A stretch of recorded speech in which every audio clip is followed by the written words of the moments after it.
Good morning, children. In our previous class, we had studied about the formula for potential due to a point charge. What is the formula? V equals 1 by 4 pi epsilon 0 Q by R. Using that formula, we did derivation of potential due to a dipole at a point P distant R from the center of the dipole. Now, today we are going to study the potential due to a system of charges. That is, instead of one or two charges, if there are many charges at a point, what will be its potential? So, in the figure, you can see many charges Q1, Q2, Q3, etc. and the potential at a point P due to these system of charges is the sum of potentials due to the individual charges.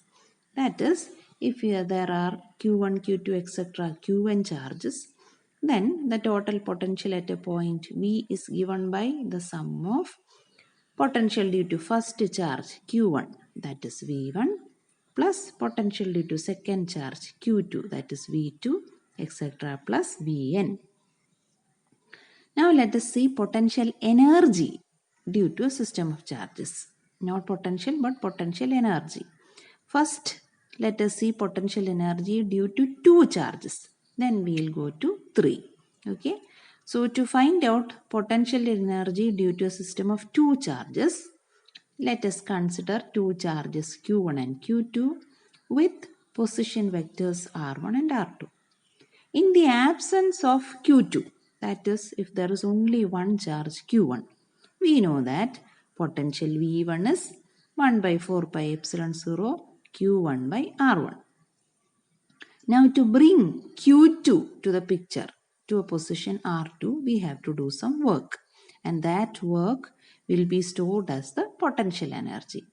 So the value of work done to bring Q2 is given by Q2 into V, where V is the potential due to Q1. So the new formula becomes 1 by 4 pi epsilon 0 instead of Q1 by R1. Now it becomes 1 by 4 pi epsilon 0 Q1 Q2 by R12, where R12 is the distance between Q1 and Q2. Now if there are three charges Q1, Q2 and Q3, what is the potential energy? Potential energy U is given by 1 by 4 pi epsilon 0 Q1, Q2 by R12. R12 distance between Q1 and Q2 plus Q1, Q3 by R13. R13 distance between Q1 and Q3 plus Q2, Q3 by R23. Similarly, R23 distance between Q2 and Q3. Next, let us see potential energy of a single charge in an external electric field. We were studying potential and potential energy of a system where when there is no external field.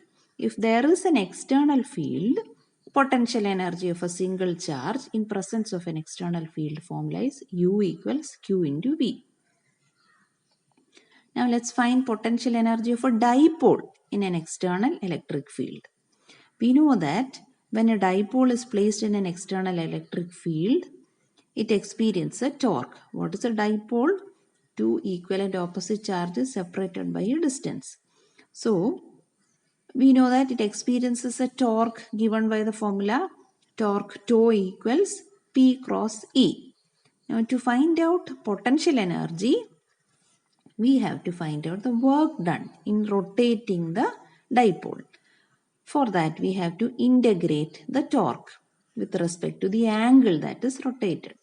So work done W is given by integrating tau with respect to d theta, the angle. Now what is the value of torque tau?